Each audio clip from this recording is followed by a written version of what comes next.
Bu videomizda uy sharoitida qanaqa tabiiy mahsulotlarni iste'mol qilsak, kelajakda prostata bilan muammo bo'lmaydi va prostataning holati yaxshilanadi. Shu haqida to'liq ma'lumot berib o'taman. Videoni oxirigacha ko'ring. Siz bilgan ma'lumotlar bu yerda juda ham ko'p.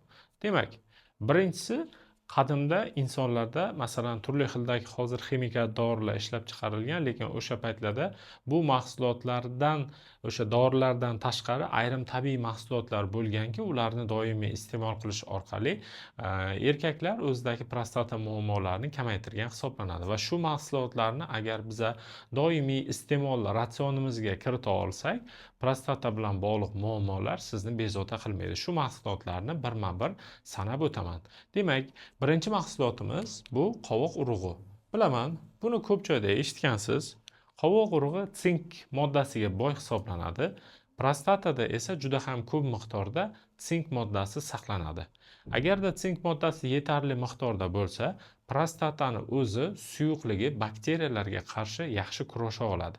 Bundan tashqari, sink moddasi prostatadagi alfa reduktaza degan ferment miqdorini kamaytirishga yordam beradi va bu ferment bizni organizmimizdagi testosteronni dihidrotestosteron degan moddaga aylantiradi va dihidrotestosteron hisobidan yoshi katta erkaklarda prostata o'sib ketadi va turli xildagi siyish bilan bog'liq muammolar kelib chiqadi. Demak, doimiy qovoq iste'mol qilib yurilsa, masalan, kuniga har kuni ertalab 10 dona o'sha qovoqda urug'ini mag'zini iste'mol qilinsa, yetarli miqdordagi sink kelib tushadi va kelajakda prostata bilan bog'liq muammolar kamroq bo'ladi. Ikkinchi mahsulotimiz pomidor deb yozib qo'yilgan. Pomidorni tarkibida likopin degan modda bo'ladi. Hatto buni internetdan qidirib ko'rsalaringiz, likopin moddasini alohida biologik faol qo'shimcha, ya'ni BAD vitamin sifatida ham sotiladi. Ayniqsa bu qizdirilgan pomidorda ko'proq bo'ladi. Ya'ni tomatni pastada deydigan bo'lsak, mana ovqat qilishdan oldin ishlatiladigan, endi u bankalarda tayyorlangan emas, haqiqiy pomidordan qilingan tomatni pasta misol uchun. Shuni miqdorda likopin juda ham ko'p bo'ladi. Likopinning asosiy funksiyasi prostatada yallig'lanishni kamaytiradi va turli xildagi erkin radikallar deymiz, ya'ni prostatada paydo bo'lishi mumkin bo'lgan turli xildagi yomon onkologik hujayralarni nobud qilishga yordam beradi. Bundan tashqari likopin yaxshi, kuchli antioksidant bo'lganligi uchun ham ayniqsa urug'ni sifatiga juda ham foydali. Demak, ikkinchi mahsulotimiz bu pomidor hisoblanadi. Uchinchisi esa asal bilan qora sedana. Qora sedana ming dardga davo deb ko'pchilik eshitgan hisoblanadi.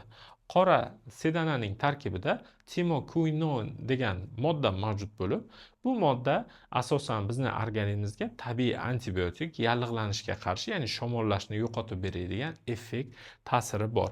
Asal esa bu ham tabiiy antibiotiklardan biri hisoblanadi va bu ham prostatadagi shamollashni yo'qotishga yordam beradi. Bundan tashqari, keyingi mahsulotimiz saf palmetto, ya'ni adashmasam pakana palma edi o'zbekchasi.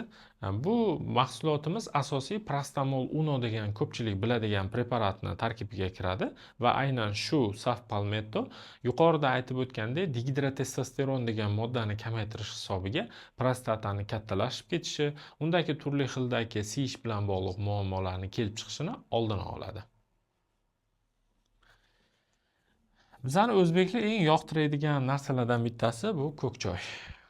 Ko'k choy yaxshimi, qora choy yaxshimi? Kimga qanaqa, hammaga har xil. Lekin ilmiy manbalarda tasdiqlangan ko'k choyda kuchli antioksidant hamda yallig'lanishga qarshi xususiyatlari mavjud hisoblanadi. Ya'ni doimiy ravishda yaxshi sifatli ko'k choy ichilishi ham organizmni turli xil toksinlardan tozalaydi va prostata muammolarini kamaytirib beradi. Keyingisi bu tabiiy antibiotikimiz sarimsoq. Sarimsoq piyozni doimiy iste'mol qilib yuradigan erkaklarda ham testosteron miqdori yuqori bo'ladi, ham ularning prostatasi sog'lom holatda yuradi. Buni ham mexanizmi yuqorida aytib o'tgandek ta'sir qilish orqali amalga oshadi.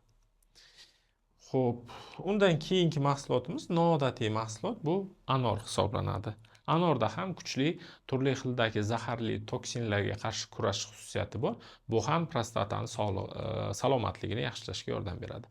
Anor doimiy iste'mol qilib yuradiganlarda anorda ko'p miqdorda koenzim moddasi mavjudligi tufayli u yurak uchun ham juda ham foydalidir. Bundan tashqari spermatozoidlarning aktivligiga ham yordam beradi. Va albatta dengiz mahsulotlari. Nima uchun dengiz mahsulotlari? Masalan, Jamshid u Mr. Bean yeydi-ku, nima deydi uni? Bitta nimasida restoranga kirganda. Yeydida keyin. Ha. Oysterda, короче, shunga o'xshagan dengiz mahsulotlarida juda ham ko'p sink mavjud va bu dengiz mahsulotlari testosteronni ham ko'taradi. Bundan tashqari prostatani salomatligi uchun ham juda ham foydali hisoblanadi. Demak, yuqoridagi mahsulotlar, masalan, sizda agarda prostata adenomasi rivojlangan bo'lsa yoki endi unaqa holat bo'lmasdan ham, agarda prostata raki tasdiqlangan bo'lsa, bu kasalliklarda yordam bermaydi. Ya'ni bu tabiiy vositalardan sizlar qanaqadir sehrli narsani kutmanglar. Bu tabiiy vositalar kasallikni boshlanishidan oldin iste'mol qilinadigan bo'lsa, o'sha kasallikni rivojlanishini kechiktiradi yoki uning boshlanishini oldini oladi.